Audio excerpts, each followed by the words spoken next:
Hey guys, so today I'm going to be showing you how I took this very brown, very dark, closed off countertop in my apartment from dark to a really pretty white.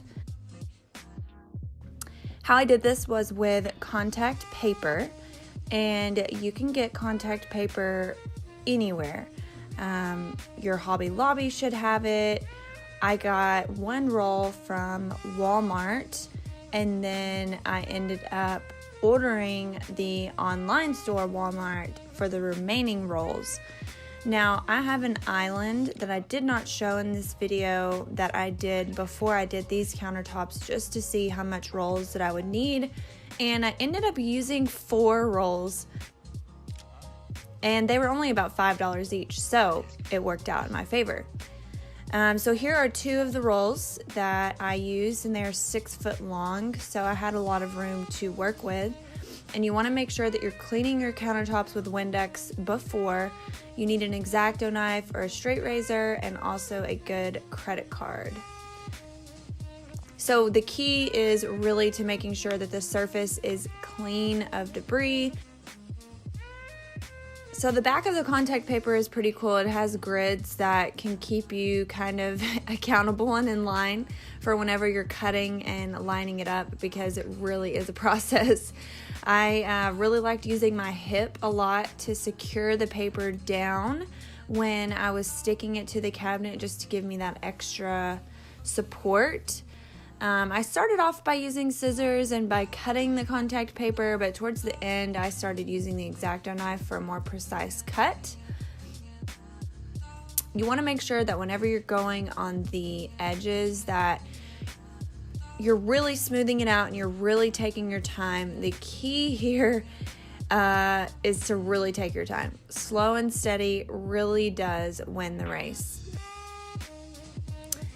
These were not forgiving, really. The type of paper that I picked creased a lot, so I did have to pull it up and start over a couple of times, and I had to be very careful with what I was doing, or I was going to tear the paper, which is the only downfall that I would have to say about this paper, because the paper itself is a very beautiful light gray marble, and it does have a shine effect. On the island, I went with a matte, and it was also pretty easy. Like, once you get into the hang of it, it's just kind of smooth sailing. There were a couple of pieces that I ended up having to measure just because the cabinets were cut a little bit weird, which was no problem. I ended up figuring it out, but you do want to make sure that you have a tape measure with you.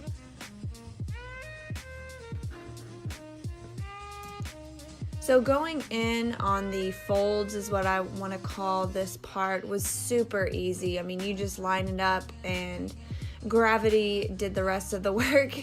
I did have some extra hanging off, and so I would just get my X-Acto knife and go in and cut those pieces.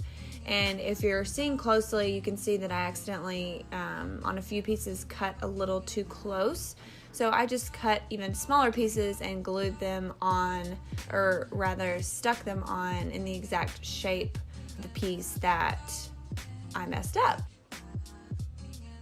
So all in all, this process probably took me over 2 days, just because I had to go and buy paper, and then I had to order paper, and I just had to wait. And if you look up close, you can see the lines. I really tried not to have them overlapping, but there were a couple of areas that I just could not help it. But if you're standing just a few feet back, it's a beautiful result, and I'm just so glad that I decided to do this. Now, it was hard, I'm not gonna say. It's definitely a labor of love. There were a couple of pieces that were just more difficult. There were a couple of trim pieces that I had to go in and really measure and make sure that I was doing right. So the key here is to really just take your time.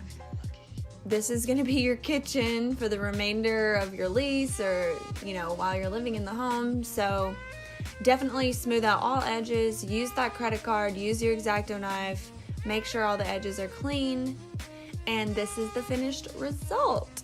I'm so in love with it. It opens up my kitchen, it makes it so much brighter, and it's just a look that I'm gonna keep until we move again.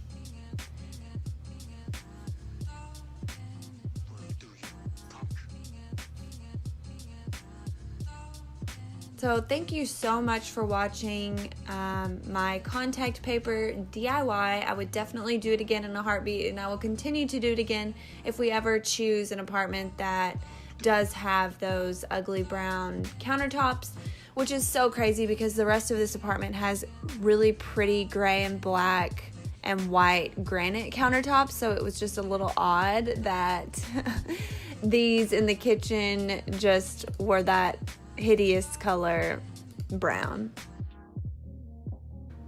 But yeah, it was definitely a process, and I will see you guys next time.